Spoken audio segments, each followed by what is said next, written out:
هو ممكن طفلك يبقى عنده لحمية خلف الأنف في المنطقة دي وما يبقاش عنده شخير. ممكن.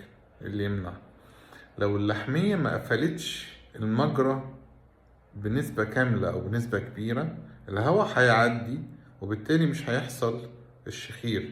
يعني مش ده المبدأ.